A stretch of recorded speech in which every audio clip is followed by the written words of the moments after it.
नमस्कार मंडळी, आज आपण गरमागरम जी रेसिपी बनवणार आहे त्याचं नाव मी शेवटी सांगेल. मी पॅनमध्ये तेल घेतलेले, त्याच्यामध्ये हिरवी मिरची, कांदा, अद्रक, लसूण याची पेस्ट, धणे, जिरे, बडीशोप याची पावडर टाकलेली, थोडीशी काळी मिरी पण टाकायची. त्याच्यानंतर त्याच्यामध्ये बारीक चिरलेला कांदा चांगला परतून घ्यायचा. मग आपले घरातले जे मसाले आहेत ते टाकून घ्यायचे, हळद, तिखट, मीठ आणि थोडासा चाट मसाला. याच्यामुळे टेस्टमध्ये बराच चेंजेस येऊन जातो आणि चवदार पण लागतं.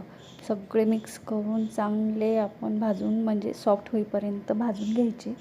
त्याच्यानंतर थोडंसं 2 चम्मच बेसन टाकलेले आहे मी, ते पण भाजून घ्यायचं चांगलं. आणि एक उकळलेला बटाटा तो त्याच्यातच मॅश करून घ्यायचा. थोडीशी कसुरी मेथी जी असेल तर टाकू शकता. माझ्याजवळ कोथिंबीर नव्हती म्हणून मी कसुरी मेथी ॲड केलेली आहे, तुम्ही कोथिंबीर टाकू शकता. मस्त झाल्यानंतर ते थंड होऊ द्या. त्याच्यानंतर आतापर्यंत तुमच्या लक्षात आलंच असेल की आपण आज कोणती रेसिपी बनवत आहे. इथे मी 2 वाटी मैदा घेतलेला आहे. मैद्यामध्ये थोडंसं ओवा, मीठ आणि साजूक तुपाऐवजी तेल पण टाकू शकता तुम्ही. मस्त असं पीठ मळून घ्यायचं आहे आपल्याला, जे आपल्याला कचोरीसाठी लागणार आहे. समजला तुम्हाला आज काय बनवायची रेसिपी? पण ही कचोरी थोडीशी वेगळ्या प्रकारची असणार आहे. आपल्याला पीठ नॉर्मल असं न कडक न नरम सॉफ्ट असं पीठ मळून घ्यायचं आहे. आणि छोटे छोटे लाट्या करून मी ठेवल्या होत्या. आता हे पोळपाटवर पुरी लाटतो त्या प्रमाणे हे असं लाटून घ्यायचं आहे. याच्यावर मी जे लावत आहे त्याला साटा म्हणतात. साटा म्हणजेच तूप आणि कॉर्नफ्लॉवर मिक्स केलेलं जे बॅटर आहे ते आपल्याला लावायचं आहे. जे आपण खारीमध्ये याचं पफ पेस्ट्री याच्यासाठी वापरतो त्या प्रकारे आपल्याला ही पोळी बनवून घ्यायची आहे. जेवढे पारी करता येईल उलटे सुलटे तुम्हाला त्या प्रकारे करून घ्या. आणि नॉर्मल आपण कचोरीसाठी हे करतो गोल पुरी त्याप्रमाणे करून घ्यायची.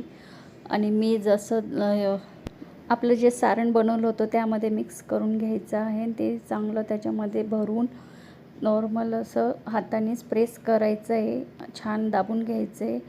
जास्त आपल्याला लाटायचं नाही, त्यामुळे आपल्या कचोऱ्या फुगणार नाही. हाताने मी ज्या प्रकारे करत आहे त्या प्रकारे तुम्ही सगळ्या कचोऱ्या बनवून घ्या. आणि नंतर तेल आपल्याला कडकडीत गरम नाही करायचं आहे. नॉर्मल गरम झालं की हळूहळू एक एक त्याच्यामध्ये आपल्याला कचोऱ्या सोडायच्या आहे.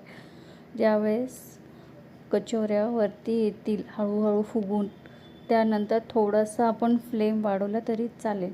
या प्रकारे आपल्या गरमागरम आणि खुसखुशीत पफ कचोरी रेडी होऊन जातील, ज्या खाण्यासाठी पण खूप टेस्टी आणि मध्ये इतक्या लेयर्स असतात त्यामुळे खूपच असं क्रिस्पी लागतात.